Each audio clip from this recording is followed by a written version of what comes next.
Ashamaa jaallatamtootaa fi kabajamtoota keenya kun qophii miidiyaa Kiiloleeti. Nageenyi utubaa biyyaati. Biyyi keenya Itoophiyaan adeemsa ammatti jirtuun guddinni ishee akka Afriikaarra darbee akka addunyaatti beekamtii argachaa jira. Beekamtii kanaaf immoo bu'uurri nageenyaa abbichuu ta'uusaa beekamaadha. Keessumatti Itoophiyaan amantiilee adda addaa akka qabduu fi wal kabajuu fi wal jaallachuun akka jiraattu kan beekamudha. Kanumaan kan wal qabatee daldaltoonni siyaasa Itoophiyaa keessatti rakkina uumuuf karaa hedduun hokkora kaasuu barbaadu. Kana irratti daldala karaa biroos ta'uu amantaan kisaaraa hedduun isaan irra ga'ee jira. Sababni kisaaraa kanaa immoo abbichuun amantaa hundaa walqixa jaallachuu fi kabajuu isaati.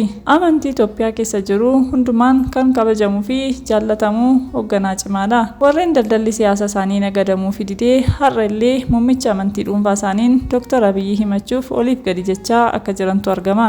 Uummata isaa fi biyya isaa jaallatee amanummaa, walqixxummaa, gaarummaa uumaa isaa sodaachuun seera kabajee uummata isaa erga tajaajiluu danda'ee maal isaatu mudaa qaba? Eessatti balleessee? Itoophiyaa keessatti amantiin kan mootummaan taanee mootummaan kan amantiin taanee hamma hin jirretti jaalalaa fi nageenya biyyaaf tokkummaa uummata isaaf rabbi isaa kadhachuun maal isaatu cubbuu qaba? Warreen daldala siyaasa isaaniif abbichuu himachuu barbaadan kisaaraa guddaa akka irraan ga'ee beekuun kufaatii isaanii waan beekaa jiranis fakkaata. Nageenya biyyaaf amantaa hundumaa hammatee ofitti qabee walqixxummaan waggoota 6 adeemsisaa jira. Muummichi ministeera biyyaa waliigaltee biyyaalessaa uumuuf dhamaatii guddaa jirtu akka Itoophiyaaf marii dawaa caba seenaa kalee fi furtuu rakkoowwan jaarraaf turaniiti. Mariin seeccaatuu rakkoowwanii akeektuu kallattii imala biyyaa ta'uun shoorri inni taphatu laayyoo miti. Tattaaffii abbichuudhaan qooda fudhattoota hawaasa bal'aa fi taatota siyaasaa biyyattii maraa karaa kallattii fi alkallattiin hirmaachisuun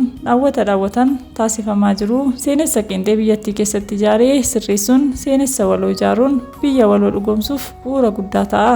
Egaa dhaggeeffattoota keenya qophii guyyaa har'aa qabnu asumaan golomnaa. Hordoftoota keenya like, share, subscribe gochuun nuun dagatinaa. Galatoomaa.